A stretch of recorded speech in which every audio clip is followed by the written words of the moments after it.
Hello, and welcome to my humanities project. For my method of communication, I have decided to create this podcast to share the idea of prayers through generations until it came to my generation. I want to start off with discussing about my grandmother, as she has been a great influence for as long as I can remember. As my roots for this project is chanting and prayers, she has been doing prayers ever since she was young. Her father, which is my great-grandfather, was also very fond of praying and had brought the idea to her. A time she never forgot was because of praying, where she had a major sickness and her father taught him a slokam, a Tamil word used for chanting. This slokam was told to her that she was supposed to repeat and her illness would then be healed. Here's the slokam. Shitale, shitale, shitale. She did get healed after this repetition, and shitale is a meaning that in English means to cool down your body. Although my great-grandfather was behind the whole idea of prayers, my grandmother's mother had taught her the rest of her children the way of worshipping, which is to, number 1, have a bath and wear good clothes, number 2, do namaskaram, which is a kneeling posture, and number 3, not only pray for humans, but for other living beings. Now it comes down to my father's generation with his family. Currently, at the moment, there's my father who chants in his mind and does repetition, and his sister has run the music class for 10 years, mainly based on Carnatic music, which is South Indian classical music. However, throughout what has happened in my father's generation, there's this change, and this change is what affects themselves and the future generations.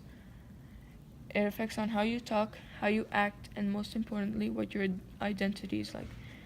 During college in India, my dad had made a really important and a huge choice to move internationally and work for an international company, where this refers to the change. His choice had succeeded, and the first international move my family had made was news to the rest of my family, as no one else in the past generations has ever moved internationally. Currently, I'm in Switzerland, and the routes between my family and my dad's family with his parents are so easy to contrast. I can look at myself now and see that I'm a totally different person to how my grandmother was when she lived in India. My brother Vedant and I go to the same international school, and we have went to American schools before living in Switzerland, in other international countries. Ever since my father has made the change, the whole idea of prayers has gone a bit off, and it is not as mentioned a lot as how it was in my father's and grandmother's generations. An example is they had lived in the southeastern part of India, so there were more opportunities to learn prayers, and the spiritualness in southeastern India has come into my great-grandfather. It has then become his and my grandmother's interest to learn chants daily from people and books. With myself in Switzerland, with limited opportunities to praying, this project has put me in a situation where I need to figure out how to bring back the whole idea of prayers. It would be disappointing if I left something that my past generations have been pursuing and respecting. I also feel like it's a job for myself to prevent prayers from stopping, hoping that my past generations will be proud of me.